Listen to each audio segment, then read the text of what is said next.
Hail, you nostalgic jigsaw-handed ex-wives.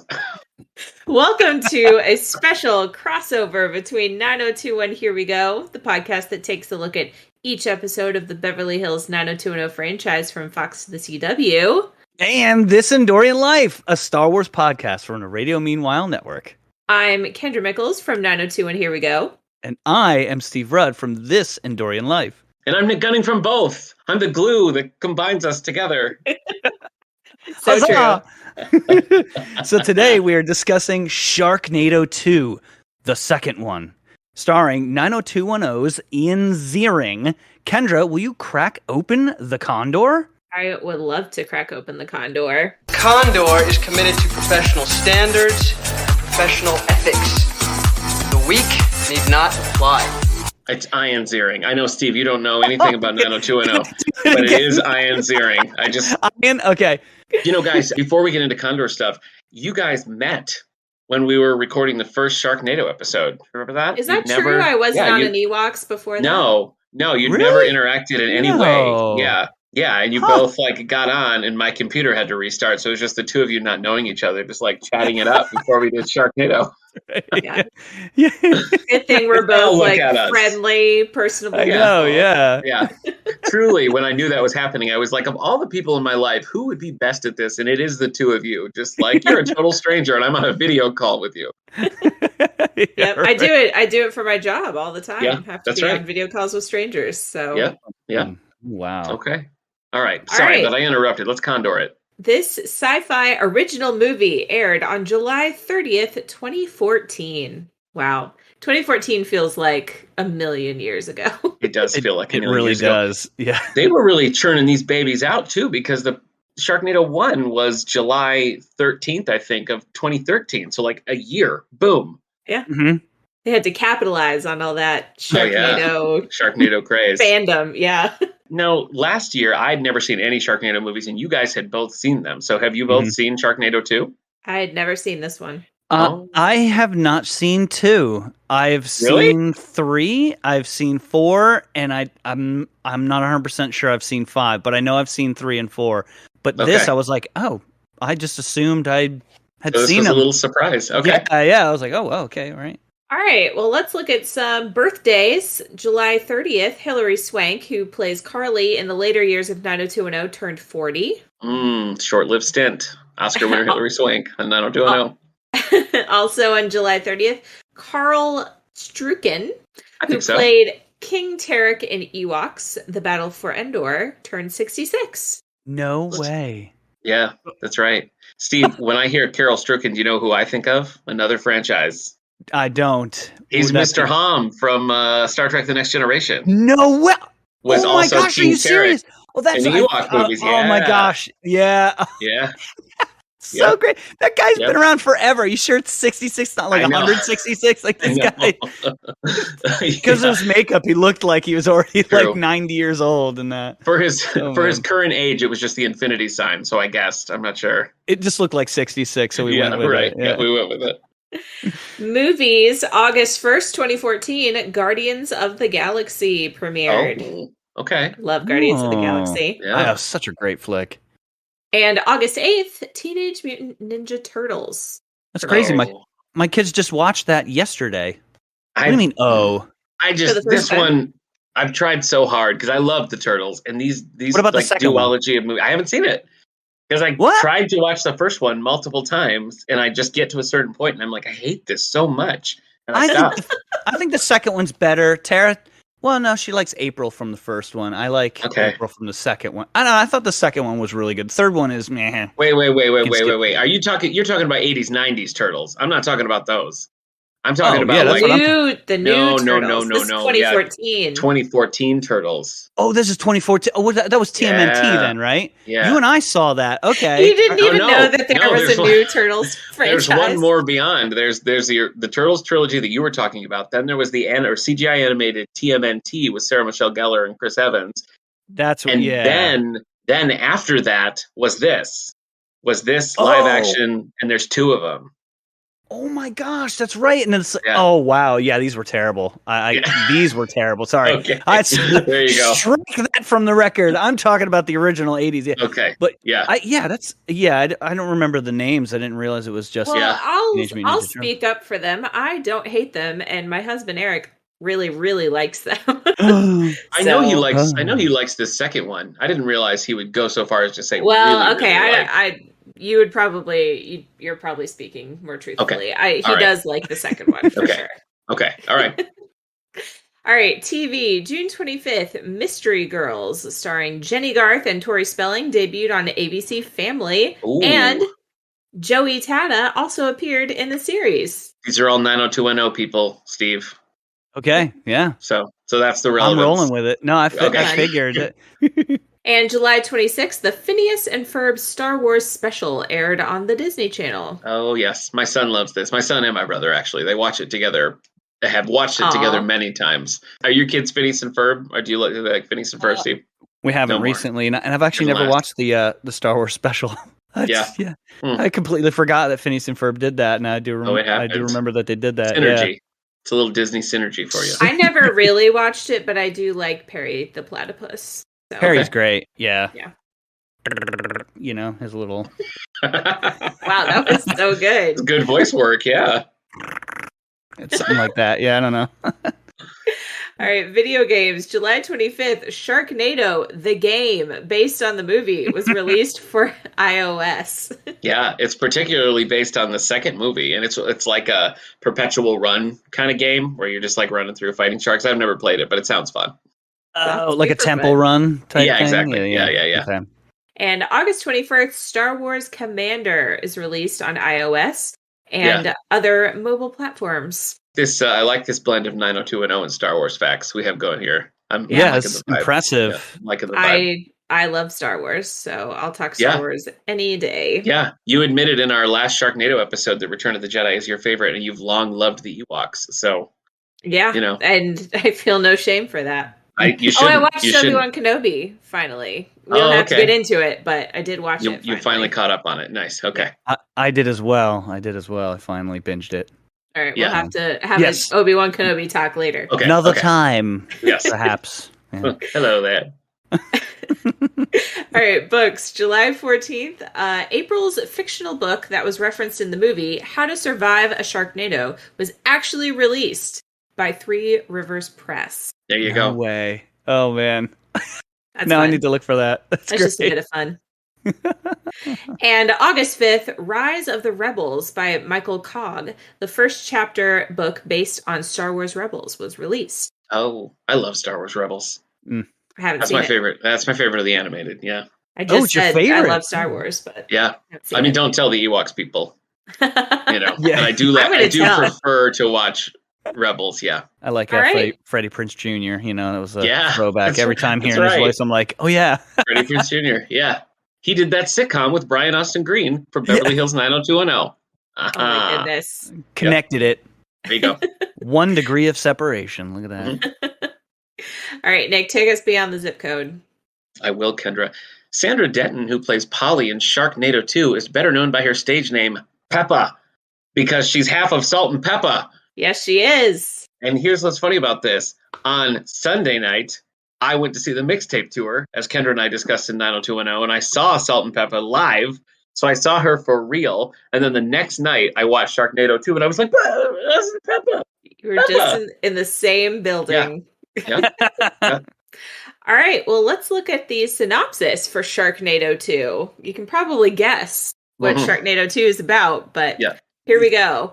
When freak winds carry deadly predators across New York City, the residents of the Big Apple are in danger, and only April and Finn can save the day. New York City.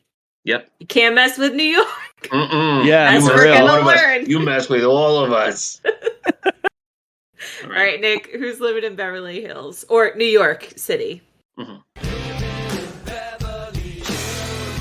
Once again, written by Thunder Levin, directed by Anthony C. Ferrante. These guys, they know what they're doing and they do it. Levin. And it's this. Man, that's a great name. Yeah. So here are the cast members who have touched the lives of the 90210 franchise in the past. We had a lot more last year, actually, but here we go. Ian Ziering returns as Finn. He's best known for playing Steve Sanders on Beverly Hills 90210 and in Melrose Place. He's in all of the Sharknado movies, plus a cameo in Lavalantula. So if we ever get desperate, we can watch him play Finn in Lavalantula as well.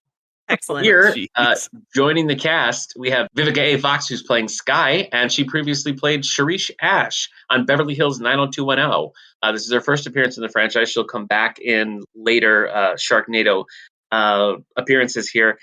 Kendra and I were lamenting that she wasn't made part of the 90210 cast when she shows up, because the episode sets her up to be a permanent character and you never see her again. But at least here we go. And I did appreciate there was some dialogue about how like she and Ian Ziering's character went to high school together, which is fun because that is true in 90210. They both went to West Bev. That would have been her prime too, right? Yeah, that would have been perfect. Oh yeah, I know. It was crazy they didn't do it. Kendra, did you recognize Carrie Wooer as Ellen Brody? I didn't, but I can't believe I didn't now that I'm reading this. She is best known to 90210 fans as Ariel. She recurred in seasons 4 and 5, notably an affair with David. Cost David his relationship with Donna early on in the series. Steve, you know what I'm talking about, Steve, right? You're oh yeah, I'm totally. Yeah, okay, cool.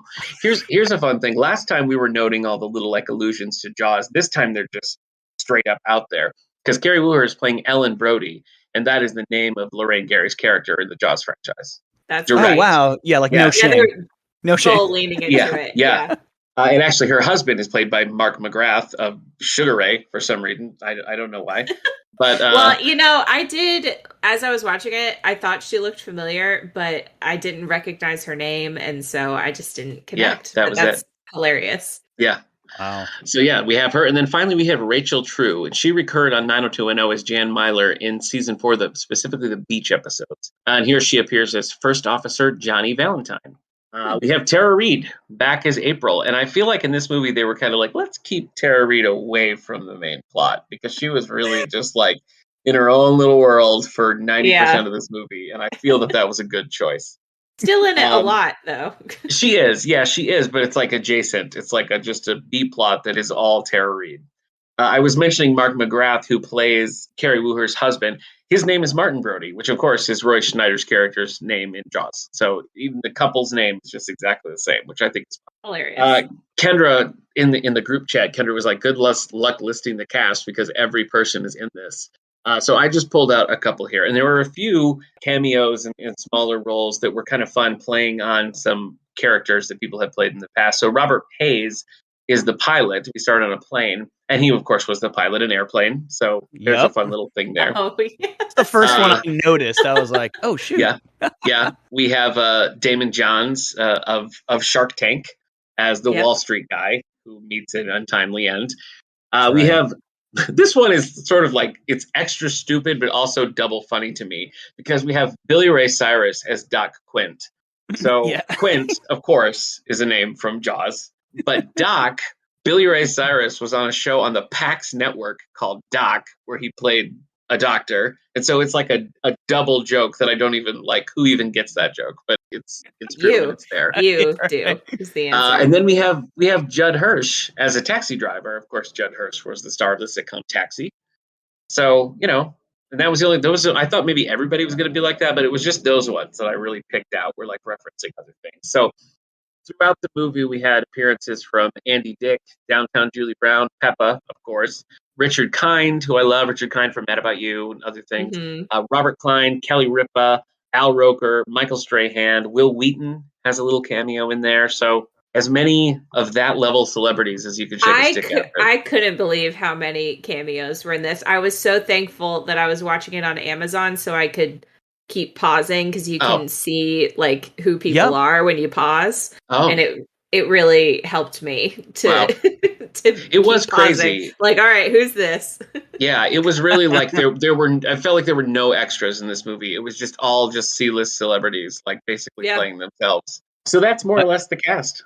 Cool beans. It's funny. I did think that like when I didn't recognize somebody, I was just like, they probably are famous. Hey, exactly. I just don't recognize. They just probably are. I mean, at this point, we're on a roll, Yeah, no, I think you're definitely right. I gotta say, we talked about this last time, but Ian Ziering plays this so straight. He never breaks. Never. Yeah. He just Never, he plays it like it's Hamlet, and it just is like, I don't know whose idea that was. That's what makes it, I think. Oh, is I that know. they are all taking it so seriously Yeah. in the movie. Right. But Ian Ziering, even like the scene he had with Andy Dick, or some of the things he has to say and do, are just so ridiculous. And he's never like smirking about it or in on the joke. It reminded me a lot of like Adam West in the classic Batman show. Never once breaks. Never once treats it like anything less than this is the most serious and realistic thing I've ever done or said. And hats off to him, because it was so consistent. It really was. Should we get into it? Yeah, let's do it. All right. We start on an airplane. And Finn and April are flying to New York City to do a book signing for this book April has written, How to Survive a Sharknado. We get our first cameo right away. It's Kelly Osbourne is playing the stewardess. Oh, yeah, you're right. As soon as I saw her, I was like, wow, Kelly Osbourne, what's she up to these days? Sharknado 2. I mean, I recognized her immediately, but... So she's very excited to see Finn. It wants, to get the book signed and everything, thinks he's a hero. Finn doesn't really like all this attention for whatever reason. He gets uncomfortable when people say he's a hero. And he's also not excited he's excited to see his sister in New York, but not excited to see his brother-in-law, who is played by Mark McGrath. Yeah. So then Finn looks out the window and sees like the silhouette of a shark in the clouds. And he decides he needs to go to the bathroom. So he gets up, goes to the bathroom, is kind of having a bit of a panic attack in the bathroom. Yeah, a Sharknado-related panic attack. There is a woman who is pounding on the door trying to get in. She was someone, I did not write down who she was, but I'm sure she was a famous person. Yeah. Had to be, yeah. So he goes back to his seat, and he looks out the window again, and he sees a shark flying around. The pilot announces that, they're almost there, but they're going to hit some turbulence. Yeah. And then Finn is the only person seeing these things out the window, but a shark just completely lands on the wing of the plane. Yeah. Which, I loved this because I thought this was like a very funny, there's something on the wing Twilight Zone. Something on the wing, yeah. A riff. Yeah, something. Yeah. I love that we're right into it. It was so, it was, they went right into it. The last one we kind of started with that prologue where they're on the boat in Mexico and we have some sharks, and then, the rest of the stuff happens, and it takes a while for it to be a Sharknado. And this one is like 30 seconds, and a lady's getting her face eaten in a bathroom. It's just like, boom. No time. Not a minute of time is wasted. So good, yeah. Yeah, so no one else sees this shark. They're all telling him he needs to calm down. There's a sky marshal there who's like, you need to calm down and stop trying to freak people out. Well, then a shark flies into the engine on the wing, and now the plane is in trouble. Yeah, as they do. Sure. Yeah, another shark hits the side of the plane and rips part of the wall off. So now people are flying out of the plane. Yeah, and sharks are flying into the plane. Yeah. So Kelly Osbourne, she gets eaten pretty quickly. The co-pilot and the pilot both get sucked out and eaten by sharks. So Finn sees that there's no more pilots, so now he's gonna fly this plane. Yeah.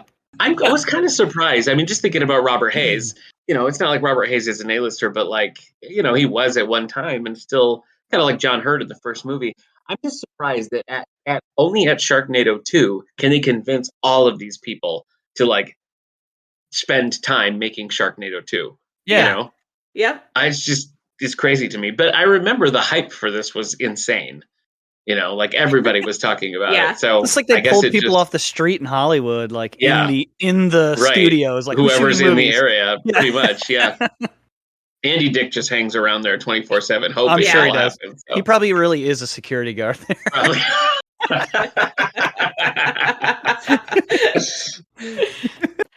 All right. Shark eats a girl in the bathroom. A shark eats Will Wheaton, who is just on the plane. I really thought Will Wheaton was going to be a bigger role, but he gets eaten immediately. Yep. April is trying to get to the front of the plane to be with Finn, and she ends up almost flying out of the plane. She's like hanging on, and the Sky Marshal is trying to rescue her. And Finn is telling air traffic control that they're going to make an emergency landing. So as April is hanging out of the plane, you got to remember with the Sharknado movies, the rules of physics do not apply. No, they don't. No, they do not. No science applies That's at crucial. all. That's a crucial part of the understanding. She sees a shark coming towards her, so she grabs the Sky Marshal's gun and shoots the shark. Yeah. But then it still takes her hand. So right. the shark bites her hand off. Right. This is a it was funny so thing. Ridiculous. It was. I mean, I was genuinely shocked that she got her hand eaten off. Yeah. First of all. Yeah, I was surprised surprising. I was surprised by that. But there, it's like basically at the wrist, she gets her hand eaten off. But later, when that comes back into play, it's like elbow up. That's there. Did you notice that? That was just such a funny, like, okay. I whatever. thought it was funny because she's like, "Hey!" And the guy's like, "Here, my gun," and I'm like, "What in the world is that gonna do?" Yeah. You know, and then she takes it, and I'm like, "Okay, You'll find out in Act 3 what that's gonna do." We're gonna figure out what's gonna happen, and then she just turns around and shoots. There's no like, you don't like see the shark coming like individually, like it's making its way. It's just she's like, I need help, and he's like, here's my gun. Is this? When did we have the conversation where she's like, "It's like the shark knew it was me"? Is that now or is that later? It's later. Okay. Yeah, but they completely forget that too. Like that just goes. Yeah. I knew that was going to come around. I was like, that's going to come around. We're going to see a shark with a scar and a dead eye or something like that. And no, just never happened. Well, anyway, we land. Finn lands the plane. Hooray. Yes. Everyone is safe. Then we get this like intro with a song about Sharknado. I think this was a new song. I genuinely liked the song. I liked it. Fun yeah. It was very like 1960s groovy, it's a Sharknado. I thought it was fun. It was. It was for sure.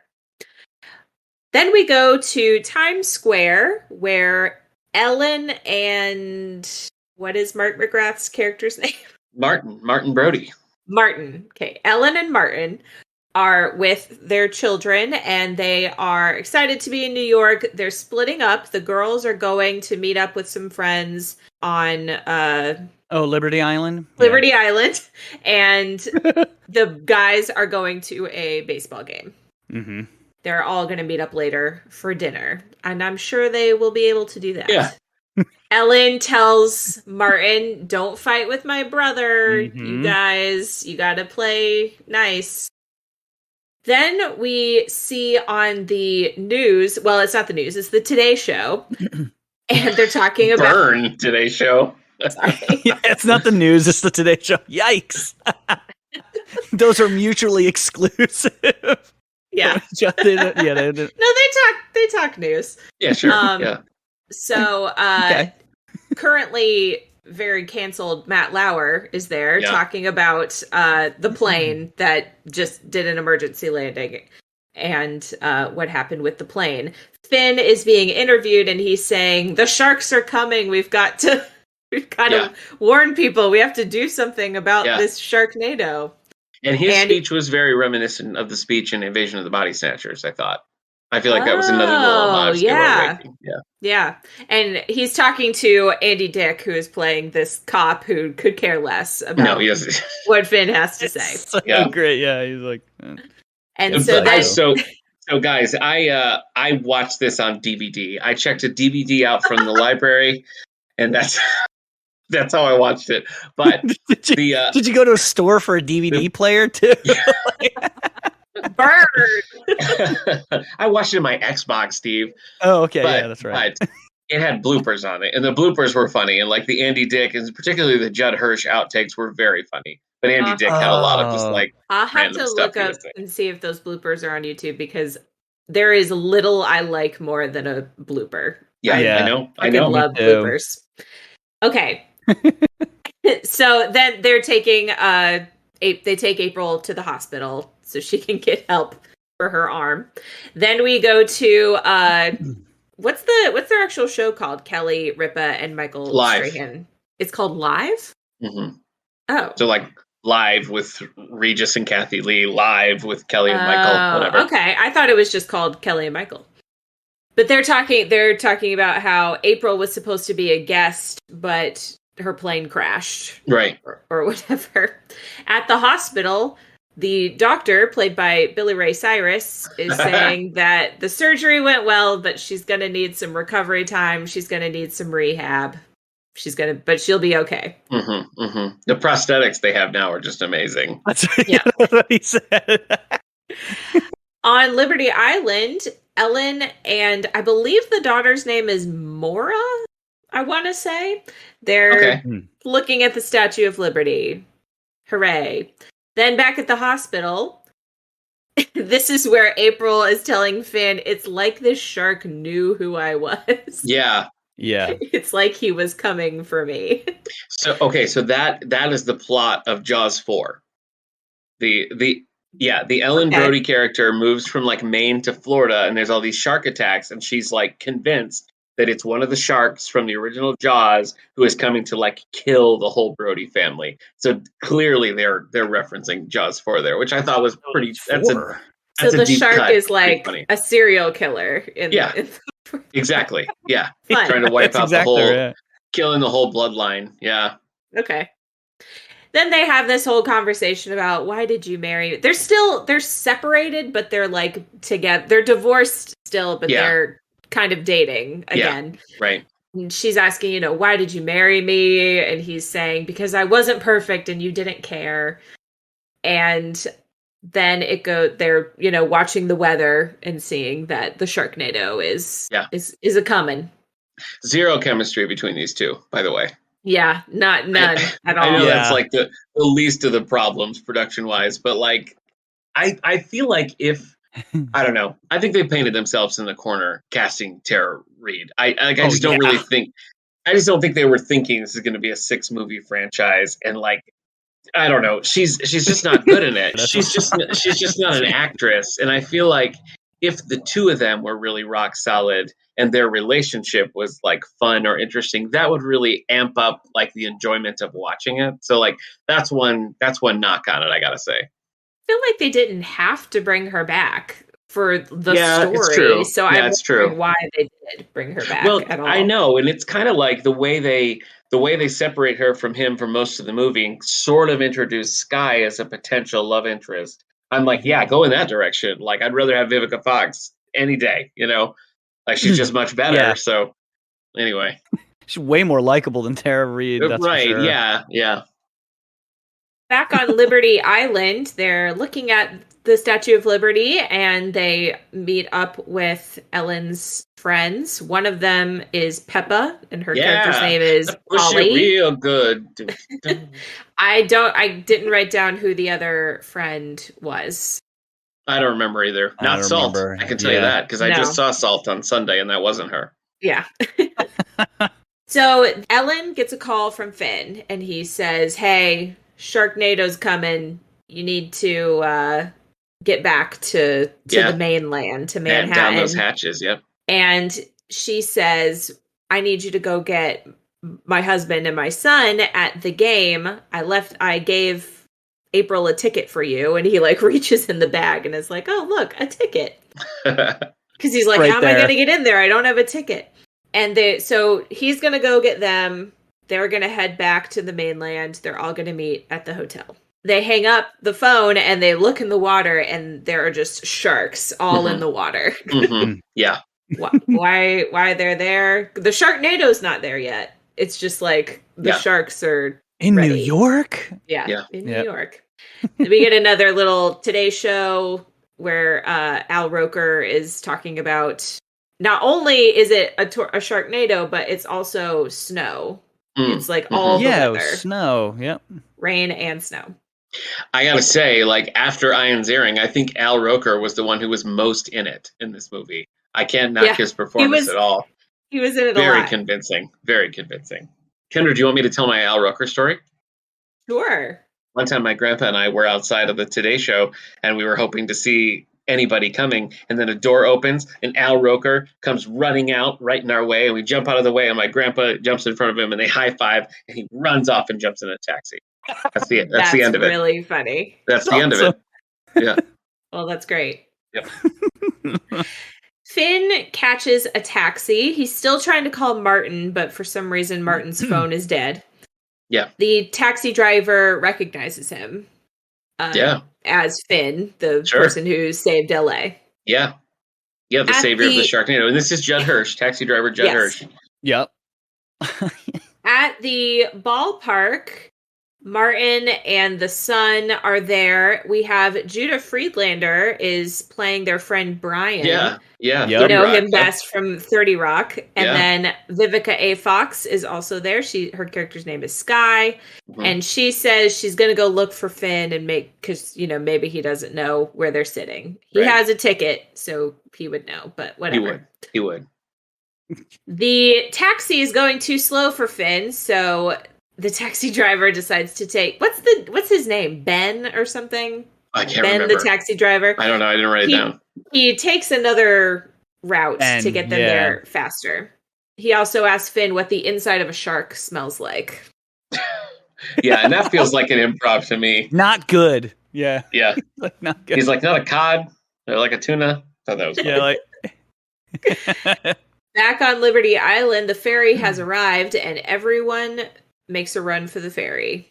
Back at the ballpark, Brian, Judah Friedlander, runs into Harlan the Blaster McGinnis, played by Richard Kind. Yeah, I love Richard Kind.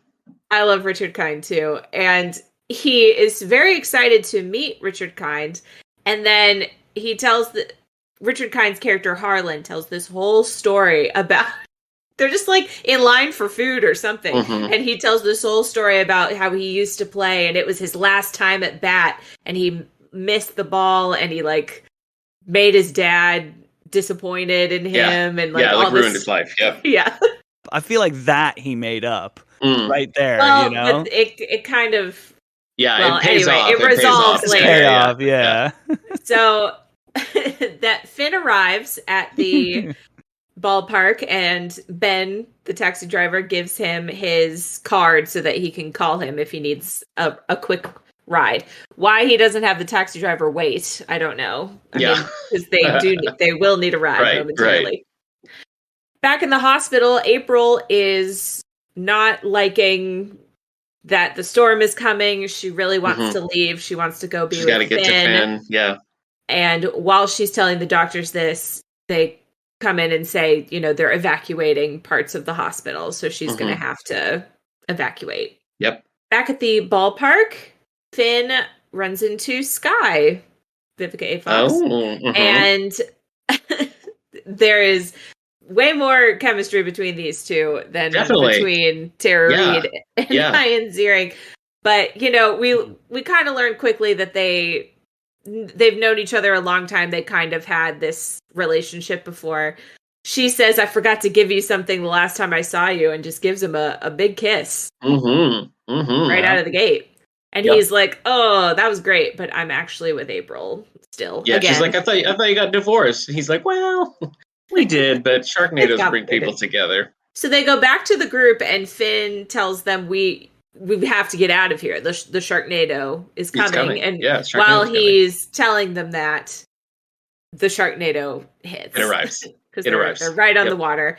Everybody is running. They grab bats. Brian grabs this giant bat, like the biggest bat ever. Right. And then we get this resolution to Richard Kind. So he missed the ball back in the day, but he stands in the stands and he hits a shark coming at him with a baseball bat and he knocks it out of the park. Yeah, it's a home run. And he's like, yeah! So, he did it. I loved it. It was heartwarming. That was the best, for me, that was the best shark kill.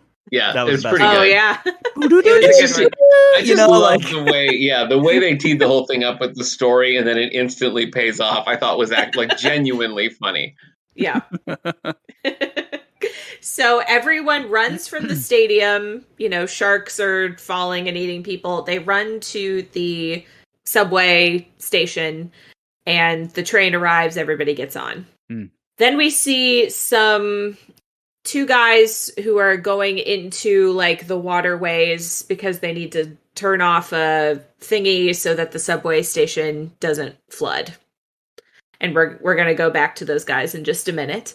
On the ferry, the sharks are following the ferry. Mm-hmm. And as they're looking over the railing and talking about it, one of the friends gets eaten. It's not Peppa, it's the other one. I think her name was Chrissy. Let's say that. And as it's like eating her face, Ellen tasers it. Which was pretty funny. Of course, yeah. On the train, there was a guy playing guitar. I don't know if that guy was a famous person. I didn't catch it. It was. That guy is the director. Oh, really? Is he? Yeah. Little cameo. I like it. Yep. We get a little conversation between Finn and Martin, where Martin thanks him for coming to get them. Though I feel like Finn didn't really do anything. And then we see the two guys, they're underground in the waterway, and they're going to shut off the water. And the one is making fun of the other because he's like scared of alligators in the sewers or whatever. But then they both get eaten by alligators in the sewers, and they're not able to shut off the water. So then the tunnels start filling up with water and sharks. Well, how else are you going to get the sharks in there? You got to have that water. You got to have that uncontrolled water flow. Yeah, we all knew that wasn't going to happen. Yeah, so. of course. Yeah. But alligators, I thought that was like a little twist. They're like in New York. Yeah. Back on the subway, Martin and Finn are having a little heart-to-heart about... I don't know. I don't really know what happened in their relationship. They were friends, right? Yeah, and then he married her sister, and now they're not friends. I don't really know. Right, it was sort of like, became sort of like a judgmental, like rivalry kind of thing. I mean, they were the dynamic duo, right? Wasn't that what it was? Yeah, Batman and Robin, yeah. And yeah, I think it's just one of those classic tropes. The brother and the brother-in-law like feel judged by each other and don't get along and stuff. Yeah. For whatever reason, that's what we had it. The sharks start attacking the train because the water is rushing. Sharks they just hate bite trains. off the whole... Everyone knows that. Yeah. They just bite off the whole back of the train. Mm-hmm. Yeah, in classic shark behavior.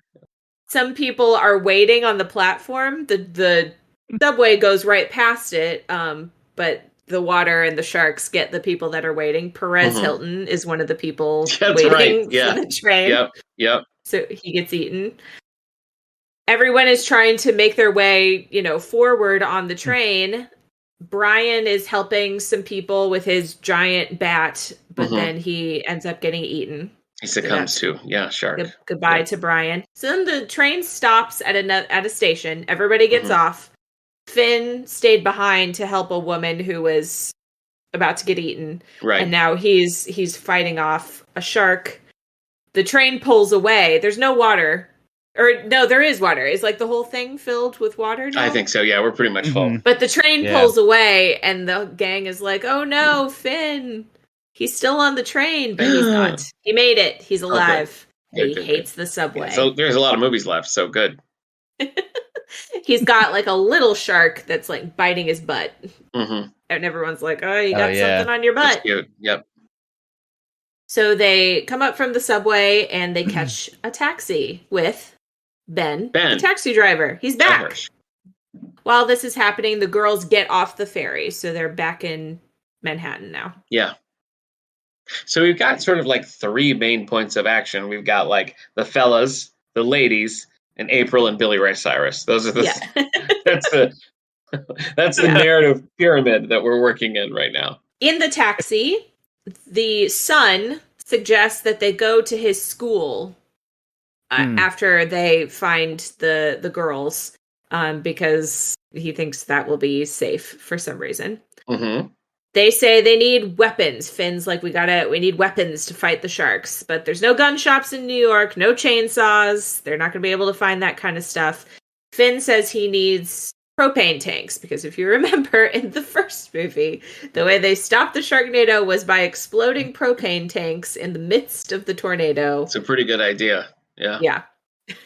The girls are running. So it's the three of them. It's Peppa, Ellen, and Maura, I think is the daughter's name. They run into, what's his name? Damon. from Shark Tank. From Shark Tank, yeah. I only know that because of you, Kendra. Are you still into Shark Tank? Is it still on? I haven't watched Shark Tank yet. It's definitely still on. Okay. I haven't watched it in a while, but I love that show. I remember, yeah. The only time I think I've ever watched it was with you, but it was enough for me to recognize that man. I have several things that were that you saw featured on Shark Tank. Yeah. Okay. All right. I do. So he runs into them and he's like, hey, come to my place. We'll be safe there. But as they're running, he drops his briefcase and he goes back for it. And he is crushed by the head of the Statue of Liberty, which has broken off and is flying through the air. Yeah. So that's the end of him. That happened, yeah. Yeah. I was in there once. Have you guys ever been up in the Statue of Liberty? I have, yeah. I haven't. I went there on that same trip. My grandpa and I saw Al Roker. We also went up into the head of the Statue of Liberty. It was pretty cool.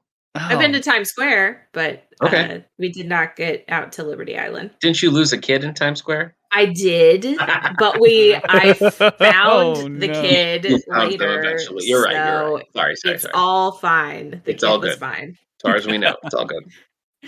Okay, so then we see these two guys with a garbage truck, and one of them is very excited because he's found a bowling ball. Yeah. But then we see the girls are running down the road and basically being chased by the head of the Statue of Liberty, which is rolling down the road. Again, doesn't make sense, like physics-wise. Yeah, where's this momentum coming from? Oh my gosh. Why don't they just ever turn? Yeah. Yeah. I always hate that. Probably do it. Yep. Take a right. You'll be fine. They all jump in the garbage truck. One of the garbage guys gets eaten automatically by a shark. Yeah, and Ellen is driving the truck. The other trash guy was on the back of the truck, and he gets chopped up by the head of the Statue of Liberty as it gess close to the murderous thing. It's like Jack the Ripper, this statue head. Yeah, right. So they end up running into a pole, but the Statue of Liberty head keeps rolling past them. We get another little Today Show scene where they're just discussing the Sharknado and how there's 2 water spouts right now, and it'll be really bad if those 2 water spouts converge and make one. I can only imagine. Yeah. Right on Midtown or something, right? Or downtown or something. Yeah. Checking in on April, she is kind of hiding so that she's trying to escape the hospital. So that's happening. Back in the taxi, Ben takes them to Times Square. He's like, if you're going to find weapons, here's where you're going to find them. So everyone splits up to go and find what they can. Finn goes to see Vinny at a pizza place. Mm-hmm. I didn't write down who Vinny is, but he's somebody. He was somebody. He got his own special credit in the end. Yep. Yeah. And he needs to get a propane tank from Vinny. At first, Vinny is like, forget it. Just stay in here and eat pizza. But then a shark flies through the window and they hit it into the pizza oven. And so he's like, fine, take all the propane you want. I really thought they were going to eat that shark too, and that never came back. I know. The rest of the gang goes to just like a convenience store and gets whatever they can. The son gets lighter fluid and a water gun. So they're going to make some homemade flamethrowers. Yeah. And Finn finds a sword to use as a weapon. Great. Oh, yeah. Finn says they need to get someplace high so that he can throw, do his thing with the propane tanks. Yeah. While all this is happening, the girls are still running, trying to get to the hotel. They do find some bikes. So they can now ride some bikes. Yep. Back at the hospital, April is trying to sneak out. She ends up finding a very scared girl and helps her to be brave and go with everyone else to evacuate. Sharks are somehow flying into the hospital at this point. Yeah, they are. We hear on the news that sharks are going to be coming down at 2 inches an hour. Like 2 inches off the ground full of sharks. Look, that's pretty funny. Yep. April is able to leave the hospital, and she finds a fire truck. Yeah. So she's going to take the fire truck. Back in the taxi, everything is flooded now. So, and there's sharks everywhere. So the taxi is kind of stuck in the middle of this flood. So, which is funny because last time we were talking about how they were able to drive through all the water, but the sharks could still swim through all the water. And this time, that is not the case. Not New York the case. taxis They have just to stop. can't handle it, I guess. Forget about it. But they're so close to the hotel, which is on dry ground for some reason. So they decide that they're going to use some rope to swing from the car to the dry ground over the sharks. Well, I think that'll work. Yeah, so they take turns. Martin goes first, gets across. Then it's Sky and the Sun swing together, and we have a Star Wars reference here. She gives him a kiss and says, "It's for luck." Mm-hmm. Yeah, and I hated it. I hated it so much. I don't know. All the other ones I laughed. You were going to catch that. So but that one was too much a red line for Kendra. She can't. It was. That's my. You're line. like, forget it. No more references, please, from now on. So then it is Ben, the taxi driver's turn, but he doesn't make it across. He gets eaten by a shark. I didn't like that. I was sad about that. I didn't like that either. I mean, I guess I knew it was coming, but we just spent a lot of time with him, and I thought that one was kind of like, okay. Yep. He was like the one I wanted to live, because he was just the plucky guy. John Hurd's character was kind of like the legacy character in the first one, but he was also such like a gross, sexist, like booze hound. That it was a little less endearing. But I felt like Judd Hirsch this time around. Like, it would have been nice if this one did survive, but nope. Yeah, if he was just the guy that hung with him the whole time, you know? Grizzly shark feed. Or we just cut to him later and he was just be like, oh, that was a hell of a thing, but nope. Yeah. So the rope is gone now. It went with Ben. So so Finn decides he's going to Frogger across the water by jumping on the backs of sharks to get to dry ground, which he does successfully. And now, if that's not a level in that mobile game, they've really missed a golden opportunity. Yes. When he makes it to dry ground, Martin tells him that he jumped the shark. Jump the shark. They make it to the hotel, but the girls have not arrived yet. Finn and Sky decide to go up to the roof to go ahead and get the ball rolling with the propane tanks. And they have a little conversation in the elevator about being famous and, like, what if we had gotten married and, oh, your dad wouldn't have liked that. And who cares? I didn't care about that conversation. No, I don't really know why we had it, but... The girls are almost to the hotel. They're riding their bikes. As they're riding, Peppa gets literally, like, squished by a shark. Oh, Peppa. It, like, lands on top of her. Mm-hmm. So they make it to the hotel, but the cyclones we see have merged now. So we got one big Sharknado. Yep. Up on the roof, Finn is like, we need to do the propane thing before they merge so that they don't make a big tornado.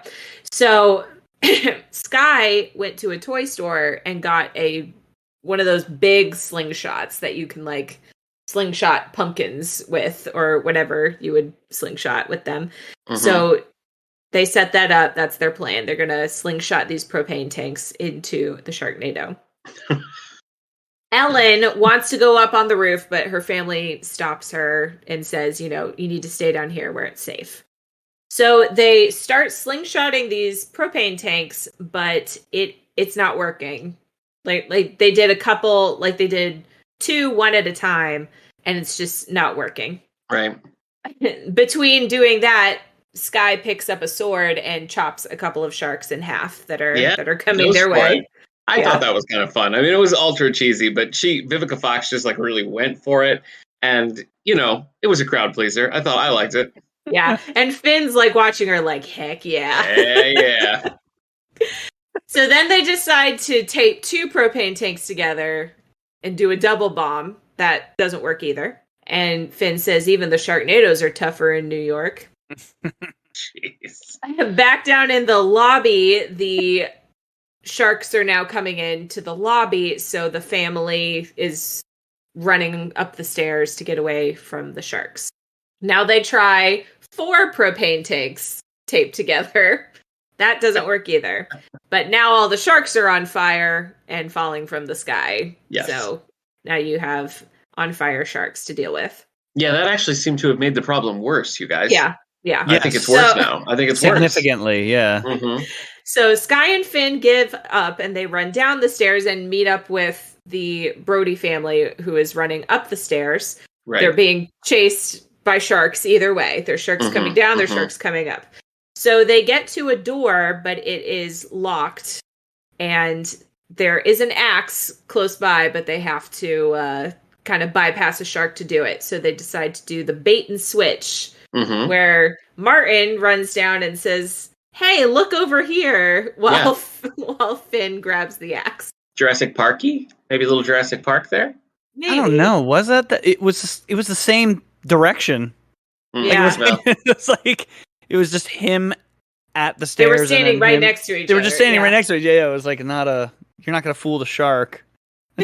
Well, it did fool the shark. And they got the axe, kill the shark, and they're able to open the door and go down the fire escape on the other side. Back on the Today Show, we learned there is now a 3rd Twister water spout happening. So there's 3 of them now. And they're all looking like they're going to converge on the Empire State Building. Oh, no. Yep. Okay, so then everyone gets outside and they run into April, who is driven up on her fire truck. Mm-hmm. To rescue them, and they all go to the Empire State Building. The mayor is there. He's saying, "We need your help, Finn. You're the only one." Yeah, that's the mayor is Robert Klein, classic stand-up actor Robert Klein. Yep. We learned that there are Freon tanks at the top of the Empire State Building. Yeah, I was into this. He's talking with Kurt Angle, who I think is a wrestler? Yeah. He's a former Olympic wrestler. And then, Olympic wrestler. Cool. Yeah, he did. He was in the Olympics first, won gold, and then he was in the WWF, and I think he was the first person to hold the WWF and WCW championships in the same year. I think he might be the only one. Yeah. See, I only knew that name because my brother had the action figure. That was it. That was all I knew. Yeah. Well, he was like the real wrestler, man. You know, like he was freestyle wrestling, and we could probably say he's the only gold medal Olympian in this movie, wouldn't you say? Yeah, probably. Oh yeah, did Downtown Julie Brown win a gold medal? No, I don't think she did. So he's playing some sort of he's playing some sort of agent, police person who's helping Finn look at the schematics and come up with a plan for what he's going to do on top of the Empire State Building. Finn says his goodbyes to, Ellen, gets the chainsaw, gets on top of a bus and makes a big speech about we're New Yorkers and we never let anyone push us around and I've been eaten by a shark, but I live to tell the tale. And as he's talking, a shark flies at him and we get another, slow motion, him cutting a shark in half. Yeah. So ridiculous. Scene. Yeah. Sky decides that she is going to come up to the top of the Empire State Building to help him with the plan. Yeah, help him Sharknado or whatever. Anti-Sharknado. Yeah. After they leave, April also wants to help. And she has an idea that she needs the sun to help her with, which we'll see what that is in a second. Mm-hmm. So, top of the Empire State Building. This is the final scene, big scene. Sky has to do something with wires. She has to connect some wires on the inside of the building. And he's going to do something on the outside to the wires. I don't know. It's kind of convoluted what the plan is. But yes, it is. Very convoluted. While she's doing that, sharks are flying at Finn. His chainsaw doesn't work. And he's about to get eaten, but then April jumps out with a buzzsaw for a hand and saws the shark in half. That might be a +1 for me. It's the joke is funny, and then you go that one extra step. That might be the one where I was kind of I don't know. Well, naturally, what are you going to do with... I mean, what are you going to do in a shark movie without a hand? You're obviously going to... You're going to tool it up, man. Of course. I don't know. Or I lost myself for a minute. Of course, you're right. Sky finishes connecting the wires, and Finn tells her and April to leave. But as he's pulling on the wire on the outside, trying to get it ready to go, he disconnects them. So Sky has to go back inside, and she has to hold them together. Back to the Future? Mm-hmm. Yeah. So she holds them together, and Finn puts the chainsaw on like the fence, and then connects the wire to the chainsaw, right, and electrocutes everything and blows up the tanks, right? Yeah. Mm-hmm. So then Finn and Sky are tumbling through the air. The worst CGI I've ever seen. It looked like claymation. It was terrible. It was bad. Sky gets eaten by a shark midair. Oh. Yeah. I mean, she didn't get blown up. The fact that she was alive, I was just like, I mean, she would have just been obliterated. Yeah. There'd be nothing left. Yeah, for sure. Vaporized. Yeah. Yep. Yeah. So their plan worked. The storm dissipates, but now all the sharks are raining down, and all the citizens of New York take up arms against the sharks. Perfect. Finn chops them up in the sky. He goes, does his classic. He goes inside a shark and comes out the other end of it midair. Yep. Yeah, that's right. Martin and his son are using their water gun flamethrowers. There's a guy just throwing chainsaws into the tornado. I don't know how that would be helpful. That's right. The old man, right? They'll cut up sharks as they go through it. Yeah, he's just recklessly throwing them. So Finn ends up rodeoing a shark, basically, and riding on top of the shark. It down. Yep. And he lands, he impales the shark on the top of the Empire State Building, and he survives. Which again, that doesn't really make sense. He was blown straight up. Yeah. The sky, and then lands back on top of it. Okay. Right. Yeah. Yep. April is on the top of the building looking for Finn, and they are reunited, and he grabs a gun out of a shark's mouth that is just sitting right there, shoots some sharks. No. There's a hand holding the gun. Yeah, hang sorry. on. That's important. Yeah. That's important. Yeah. There's a hand holding the gun. Yeah. That was in the shark's mouth. There's an arm. Yeah. Yeah. Full arm. Yeah. Full arm. So he shoots down some sharks, and then he takes a ring off of the arm, the severed arm. It's her arm. It's April's arm. Oh, it's April's arm. April's arm. That's how it comes around. Yeah. Oh, well, that's funny. I thought it was just a random arm. No. It's her arm holding the air marshal's gun from the plane in the beginning. That's what you meant, that it took off her whole arm. Yeah, because when you see it here, it's elbow up, and there it's clearly it was just her wrist. Yeah, it was like a wrist. Yeah. Yep. Okay. Well, he takes the ring and proposes to April. Yeah, he takes the arm and he's like, "Well, you're not going to be needing this anymore," and throws it. And I was like, "Well, maybe. I mean, no, you're not. See if it's viable. I don't know. I'm not a doctor. I don't know what the rules are." It looked partially digested, just you're like right. the rest you're of her probably skin. right. Yes, but he proposes. Things are back on. And then it ends with fireworks are going off, and Finn says, "I love New York." And that's the end of the movie. That's it. Yep. And then we get a post-credit scene of him eating a pizza. What? I missed that. I never saw that. I didn't get that. Oh, really? Yeah. Oh, well, you know what? Have the DVD. My DVD case, as you'll see, does say extended version. I'm so glad you got the pizza eating at the end. Yeah. So he goes and gets that pizza, and he just plops down and eats an entire piece of pizza, just looking exhausted, and then just finishes it and is like, whew. And then that's it. Then the credits roll. That's extended. Oh man, it's funny though. It is funny, and it made me think of the shawarma scene from Avengers. I was gonna say, was it supposed to be like? I think so. Scene? I think it was. But look, guys, this is better than the first one. Oh yeah, it is. And I want to be clear that I mean better in terms of Sharknado, because in the real world, this is better than nothing. But in the Sharknado world, it is technically better than the first movie. Wouldn't you say? Yes, I agree. And you know what? I did have to look it up on IMDb. It is rated higher than the first movie. Yeah. By 2/10. Well, by 2/10. I remember last year we were having the discussion like, is it ever supposed to be serious? Like, we couldn't really tell tonally if there were times when they thought that it was like legit. And I feel like maybe that, like, they spend a little bit more time trying to explain things or trying to be like, yes, this could conceivably happen in a crazy way. And this one, they're just like, no, everything's crazy. Look, Will Wheaton just got eaten. Woo! You know? And I think that's part of it. Like, it's just pure chaos, you know? I think you're right.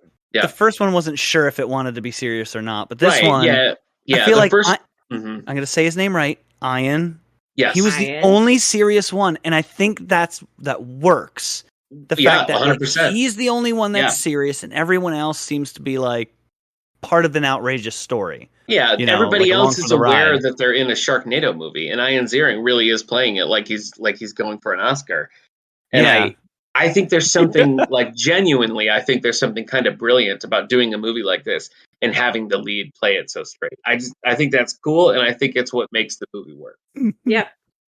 All right, well, Kendra, over on this Endorian life, as you know, because you've guessed it a few times, we like to point out the good and the bad. So let's start with bad, everybody. What was your Oak of Ark moment? So the Ewoks say Oak of Ark when something really, really has gone awry. So the point of the movie where you were just like, no. I'm going to give it to that Star Wars reference where she kisses him on the cheek and says for luck. Okay. Yeah. I mean, it was weird. That was the only moment where I was like, oh, okay, no thank you. Yeah. What about you, Steve? Man, I don't know. I think the cameos in this were just too much. Okay. It was too much. Yeah. Well, I liked the ones that were, I liked the callbacks to other things, you know, I like the ones we mentioned, but yeah, I could see that. For me, I really do think it was when she showed up with the jigsaw or whatever hand. I just felt like, I don't know. I just didn't think it was like funny, and I just thought it was like too stupid. It just felt like, I don't know. It felt like next level of like farce, and I really kind of hated that. The corded circular saw, like she's got to be plugged in somewhere, right? For that to work. You know, point. Like, dude, good point. Yeah, I just thought that was so. Yeah, for me, I guess that's that. I was just like, ugh, of course. You know, they got to do like an Ash, you know, from Evil Dead. You know. Oh right, yeah. Well, maybe that's what it is. Maybe that's like an homage I wasn't getting. Yeah. All right, let's look at the good then. What's your Ichiwawa moment? The moment you were most excited about? Steve, you go first. Me? No, I think seeing Kurt Angle, I thought that was pretty funny. Oh, okay. I was just like, that's him. And he was like the fire. It was the fire chief or the police chief or something like that. Yep. Yeah. And I was just like, oh my gosh! It like was flashbacks. I was just like, geez, I have not seen that face in so long. Wait. So your worst thing was all the cameos, and your best thing was one of the cameos? Well, it was one of the cameos. Specific cameo. So okay. Let me specify on the cameos. Okay. Right? In this movie, literally everyone is a cameo. True. Some like guy running out of a building, you know, just like like if somebody opens the door for somebody and they walk through, like that's a cameo in this movie. Where like all the rest of the movies, like there are just regular people. There are just, you know, extras doing stuff, and there are some important people that are famous. You know, like if they kept it at like Judd Hirsch being in a taxi and then like a few other people, probably would have been good. But the fact that like every scene, it was exhausting. Relentless. Yeah. So for me, I think it was the Richard Kind thing. Just him having that whole melodramatic, like Hallmark movie kind of like Field of Dreams story about like missing that last time at bat. And it's just a quick turnaround of him hitting the bat. I just think it's really funny, and I feel like his performance just sells it the whole way. It's like a little mini like art film starring Richard Kind. He's so good. I just thought it was great. I really genuinely enjoyed that. Kendra, the moment has come. What is it for you? I really did like that Richard Kind moment, but I was going to give it to to the whole speech to all the New Yorkers and like, Okay.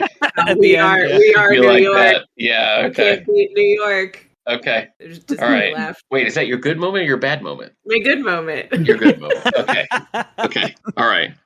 All right. Wow. Well, I don't know why we did this. Nobody asked us to do it. I certainly didn't want to do it, but we did. We did it, and we're doing them all. We're doing them all for Shark Week. Oh my gosh, it's gonna be like 2027, and we're gonna be like, they're just gonna keep making them too. Like we just there's a Sharknado television show. Like we got to do that too now. Yep.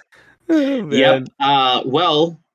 Depending on what feed you're listening to, thanks for tuning in to the opposite show. You can catch Kendra and I every week on 902 and Here We Go, where we talk about an episode of 90210 all the time. And Steve and I are talking Ewoks every other week, where we just go through the animated series. Kendra, you're on another podcast. So what is it? I am. It's called 90s Music Got Me Like. And each week we talk about a different 90s song and fun facts about it. We give it a rating. Yeah. It's a good time. Have you done Sugar Ray? Because it'd be a perfect time. You know, I want to say we did do Sugar Ray. Yeah. I forget the name of the song. Okay, I can't. But anyway, I'm pretty sure we've done one Sugar Ray song. Okay. But most recently, I think by the time this Sharknado episode comes out, our most recent song will have been "My Heart Will Go On" by Celine Dion. Okay. Titanic fans, hop on over. Yeah, now's your time. Ocean themed, as is Sharknado, so that's good. Yep. All right, well, for 90210, you can join us on our journey over there through Season 6, where we're going to be covering Episode 14, Fortunate Son. Next time on This Endorian Life, we'll be back on Endor with Season 2, Episode 5, Night of the Stranger. Ooh. No sharks. Shark-free. 0 sharks, yeah. Okay. Well, that you know of. Yeah. That's the thing about shark attacks. That might be the stranger. Yeah. It's a stranger. It could be a shark. It could be a shark. Yeah. Now I'm picturing a shark like in a coat, a long coat and a hat, like trying to pretend to be not a shark, but then it doesn't want some watches. Yeah, like the land shark from Saturday Night Live. Yes. Yeah, exactly. All right, we got to get out of here. Kendra, take us out. All right. What am I saying? 902 and Here We Go? Yeah. Okay. Was that it? Did you say it? Yeah. I forgot what podcast I was on.